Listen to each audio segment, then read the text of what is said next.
গাজায় যুদ্ধ পরিচালনার জন্য ইসরায়েলের বিরুদ্ধে সম্ভাব্য পদক্ষেপ নিয়ে মঙ্গলবার বৈঠক করতে যাচ্ছেন ইউরোপীয় ইউনিয়নভুক্ত পররাষ্ট্রমন্ত্রীরা। মানবাধিকার প্রশ্নে ইসরায়েলের সঙ্গে সহায়তা চুক্তি শর্ত লঙ্ঘনের পর গাজার সংকট সমাধানে সম্ভাব্য 10টি পদক্ষেপ তুলে ধরবেন ইউরোপীয় ইউনিয়নের পররাষ্ট্রনীতি বিষয়ক প্রধান কাজা কাল্লাস। তিনি বলেন, আমাকে শুধু সম্ভাব্য পদক্ষেপের তালিকা দিতে বলা হয়েছে, এখন সিদ্ধান্ত নেওয়া সদস্য রাষ্ট্রগুলোর কাজ। ফরাসি বার্তা সংস্থা এএফপি এক খবরে এই তথ্য জানা গেছে। সম্ভাব্য পদক্ষেপের মধ্যে রয়েছে তেল আবিবের সঙ্গে বাণিজ্য সম্পর্ক ছিন্নকরণ, তাদের মন্ত্রীদের ওপর নিষেধাজ্ঞা আরোপ, অস্ত্র নিষেধাজ্ঞা, ভিসাবিহীন ভ্রমণ সুবিধা স্থগিতকরণ ইত্যাদি। তবে গাজা নিয়ে বারবার উদ্বেগ প্রকাশ করলেও চূড়ান্ত কোনো সিদ্ধান্তের বিষয়ে একমত হতে পারেনি ইইউ এর সদস্যরা। জেনেক্সে শিফট করো, লাইফকে লিফট করো।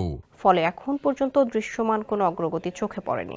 ইইউ এর পদক্ষেপ অনেকাংশে নির্ভর করবে গাজায় ত্রাণ সহায়তা প্রবেশ বৃদ্ধিতে ইসরায়েলি প্রতিশ্রুতি বাস্তবায়নের মাত্রার উপর।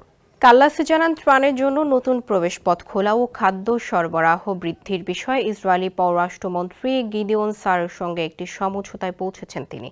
গাজায় প্রায় 20 লাখ মানুষ ভয়াবহ মানবিক সংকটে রয়েছেন। হামাসকে কাবু করার অজুহাতে সেখানে ত্রাণ সহায়তা কঠোরভাবে নিয়ন্ত্রণ করছে ইসরায়েলি বাহিনী।